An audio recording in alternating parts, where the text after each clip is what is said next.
Welcome to the Real Estate Deal Room. I'm Ebony B. Coe, and I am glad you're here.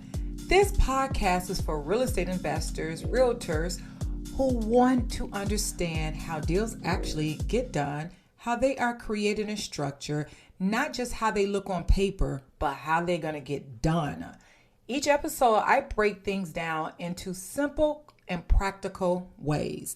I share information as far as like real life scenarios that I have encountered as a real estate investor myself, as a mortgage broker, and as well as even a realtor. I will give you insights on financing, deal structure, different ways I've seen things done, even being an underwriter over 20 years ago, kind of telling my age, and then just also like how the different loan options are structured, the different investment strategies that are out there, and how there is not a one size fit all for every real estate investor. My goal here is to help real estate investors make smarter decisions and realtors better support their clients as they build and grow when it comes to their real estate portfolios. So today, I'm going to get started with a topic that comes up almost every single deal I have seen in my 20 plus years of experience within this industry. How to choose the right financing for the strategy you're using, and why the loan you pick can truly make or break a real estate deal. So I want to talk about bridge loans. Let's talk about them. So when I explain bridge loans, I always start by simplifying what they actually are. So a bridge loan is really just a short-term real estate loan designed to help investors move quickly when timing matters. A bridge, just look at it this way, is the gap between buying or refinancing a property now and securing long-term financing or selling that property later. Bridge loans are actually asset-based loans. So if you ever hear like the terminology or lender saying, an asset-based loan, that's basically what a bridge loan is. But each lender have different terminologies. And as a real estate investor, you need to understand that. And as a realtor, you need to also understand it, because this is how you're going to be able to help your client, which means the lender, when it comes to these asset-based loans, is primarily focused on the property itself. Not just personal income or tax returns or employment history. The goal is to speed up this process, speed up the deal, the flexibility, not the long-term affordability, because that's when a refinance comes in at after refinancing out of their bridge deal. So remember, the bridge loan is asset-based. Is that property worth it? You bought that property for $100,000. They're saying, okay, it's going to be $200,000 to do a complete renovation. So that's $300,000, but it's worth $1 million. So that's $700,000 equity. Guess what? A lender is going to lend on that, on the asset based of it, because they know that for whatever reason, you do not make that payment, they have to take that property back. They have no problem selling it. So here's how a bridge loan will typically work. So I'm going to explain this for you. An investor identifies a property that needs to close fast. It needs light renovation, or it may even need some actual, a complete gut rehab, but mostly light renovation. They have inconsistent income or does not actually qualify for traditional financing. So instead of waiting weeks or months for a conventional loan to go through, because they don't want to lose that deal, and if you're a realtor, you don't want to lose that deal if you're representing a seller, or even if you represent a buyer. You don't want to lose that deal. Things happen. So this is when you need to understand about how bridge loans work and what bridge loans / asset-based loans are. The investor then will use the bridge loan to acquire or refinance the property quickly and take control of the asset. Now, most bridge loans are actually short-term, usually 6 to 24 months.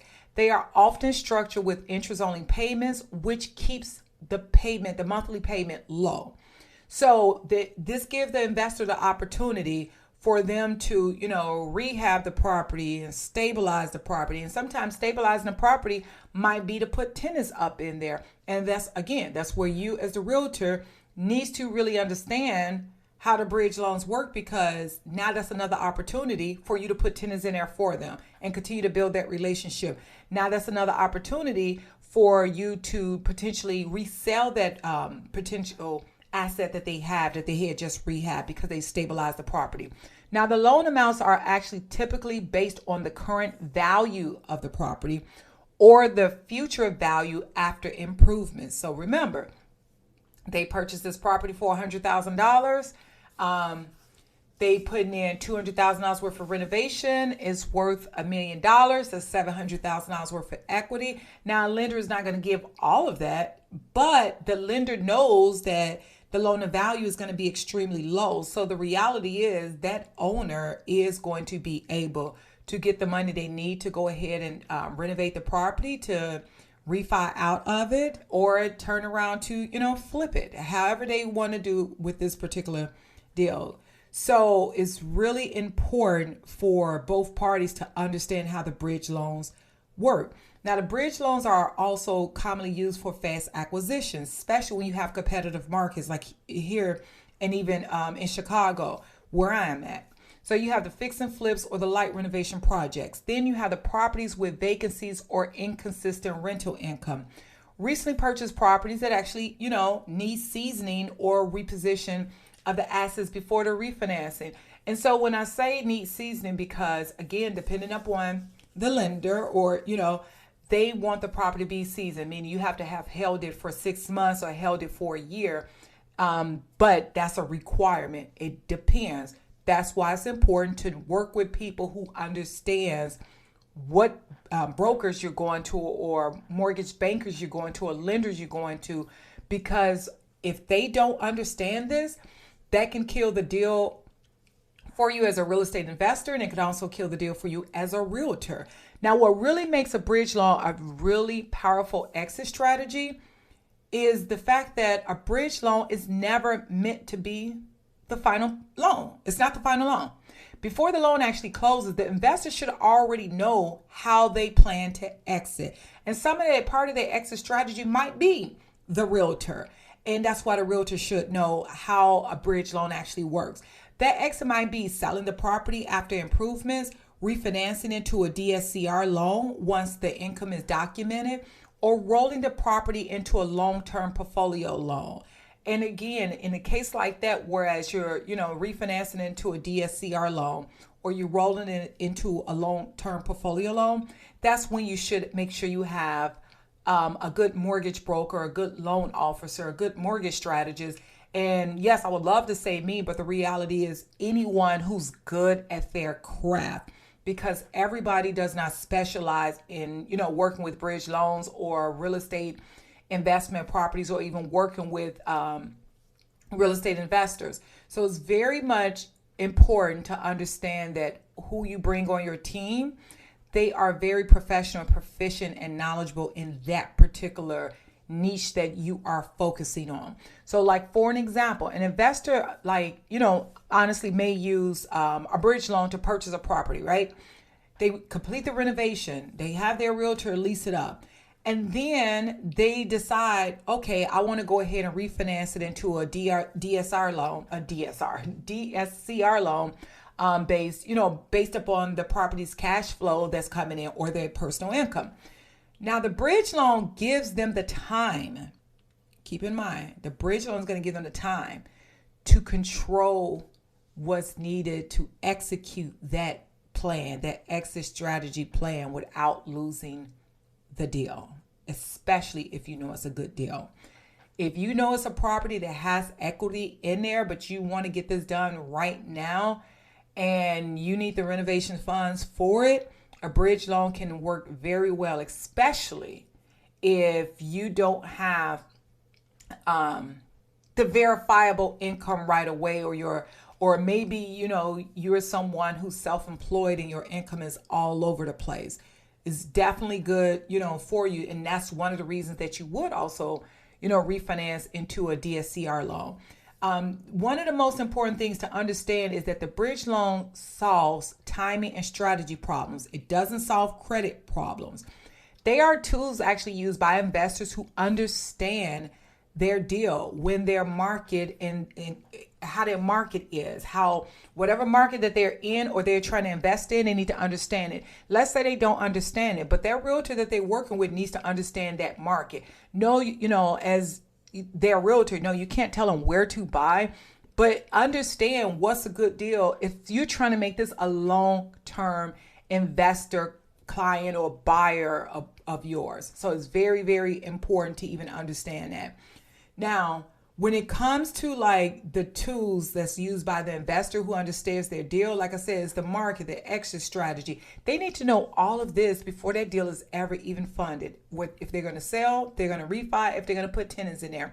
When bridge loans are actually used intentionally and paired with a clear plan and a great team, they become one of the most effective financing tools investors can use to win deals, preserve liquidity, and overall just really scale their real estate portfolios.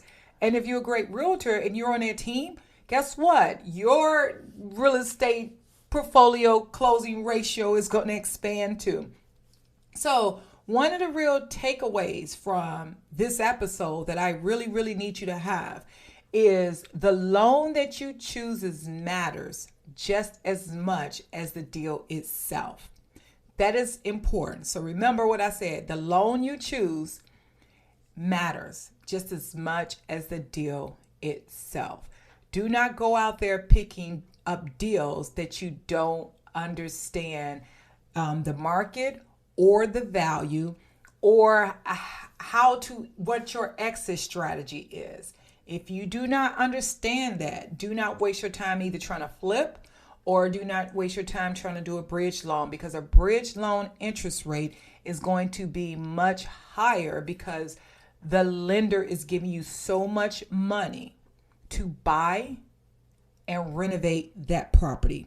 So in today's episode, I really hope that, you think differently when it comes to how to finance deals and deal structures like bridge loans if you didn't understand them. Every episode, I'm going to always talk about different type of loan products that are out there, but just know bridge loan is an option. Take the next step and be able to apply what I have talked about today to your own strategy, to your own portfolio building. And if you're a realtor, take the opportunity to learn about bridge loans, because just being knowledgeable will help you grow your business and will set you apart from other real estate agents.